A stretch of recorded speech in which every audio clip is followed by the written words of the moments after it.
दोस्तों मेडे का उपयोग हम जनरली जब करते हैं या तो वो उस समय बच्चों के लिए खुशी का दिन होता है क्योंकि उनके लिए गर्मी की वेकेशन स्टार्ट हो जाती है। दूसरा मेडे होता है उन लेबर्स के लिए जिनको ये दिन रिकॉग्नाइज करके दिया गया है कि भैया ये लेबर डे के हिसाब से इंटरनेशनली रिकॉग्नाइज डे है। तीसरा मेडे ये आता है, ये 2 बार कैलकुलेटेड होता है। मेडे ये इंटरनेशनल फ्लाइट्स जो होता है उनमें एक बहुत ही इंपॉर्टेंट वर्ड है। ये इंपॉर्टेंट वर्ड फ्लाइट में कब यूज किया जाता है, क्यों यूज किया जाता है, इस वीडियो में सब मैं बताऊंगा।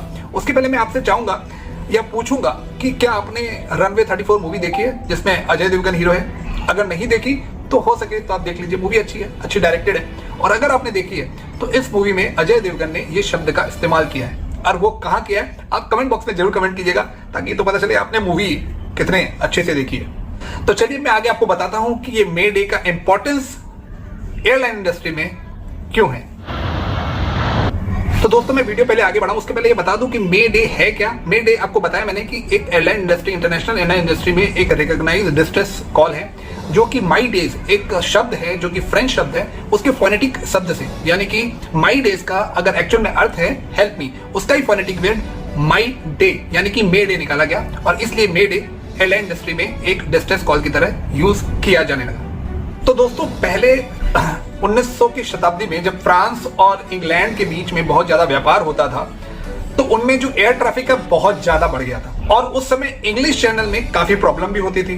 तो उनको इमरजेंसी के लिए कुछ ऐसा चाहिए था ताकि कोई भी चीज रेस्क्यू के लिए प्लेन्स को या फ्लाइट्स को जल्दी से जल्दी उनको रिकॉग्नाइज करके उसकी सेवा प्रदान कर सके। तो उस समय जो शब्द थे पहले यूज किया जाता था SOS, जो कि आप जहाज या कहीं भी बोट जो लंबे लंबे दूर पे जाते हैं तो उन्हें टेलीग्राफिक कम्युनिकेशन में यूज किया जाता था। टेलीग्राफिक कम्युनिकेशन में मोर्स कोड होता है जिससे पता चल जाता है कि एग्जैक्टली ये शब्द क्या बोले गए हैं। इसमें किसी को कुछ बोलना नहीं होता था और इजीली रिकॉग्नाइज हो जाता था कि SOS है, that is totally means emergency.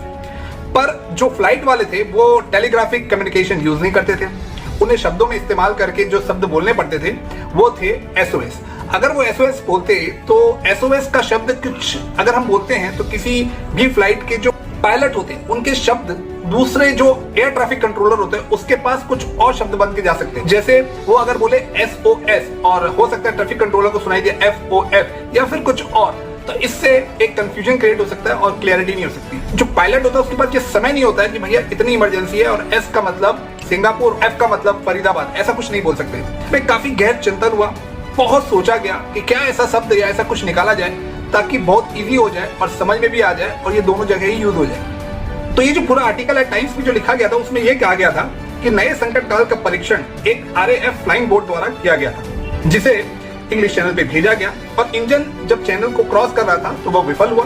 तो उन्होंने 3 बार संकेत दिया उस कोड के द्वारा और कहा कि उनके इंजन विफल हो गए और क्राइडन और लिम्पेन में रेडियो ऑपरेटरों ने सिग्नल प्राप्त किया और डोवर को स्थानांतरित किया जिससे उनको मदद भेजी गई। तो ये मेडे का जो कॉल संकेत का सिग्नल है वो सिंगापुर तक पहुंच गया था, माने इंग्लिश चैनल को क्रॉस करके आगे तक पहुंच गया था और ये सफल माना गया। और जैसे ये सफल माना गया इसको एयरलाइन इंडस्ट्री में यूज करने लग गए। उसके बाद यूएस ने भी 1927 में इसको अडॉप्ट कर लिया। उसके बाद से मेडे डिस्ट्रेस कॉल हो गया एयरलाइन इंडस्ट्री में। तो आशा करता हूं ये आपको समझ में आ गया कि मेडे का मतलब एग्जैक्टली होता क्या है। रनवे 34 देखेंगे तो आप इस चीज को रिलेट कर पाएंगे कि इसका एग्जैक्टली मीनिंग होता क्या है और क्यों यूज किया जाता है। तब तक के लिए मुझे आज्ञा दीजिए और ऐसे कई फैक्ट वीडियो और जानकारी भरी वीडियो के लिए आप मेरे चैनल को सब्सक्राइब कीजिए, लाइक कीजिए, शेयर कीजिए। तब तक के लिए मुझे आज्ञा दीजिए।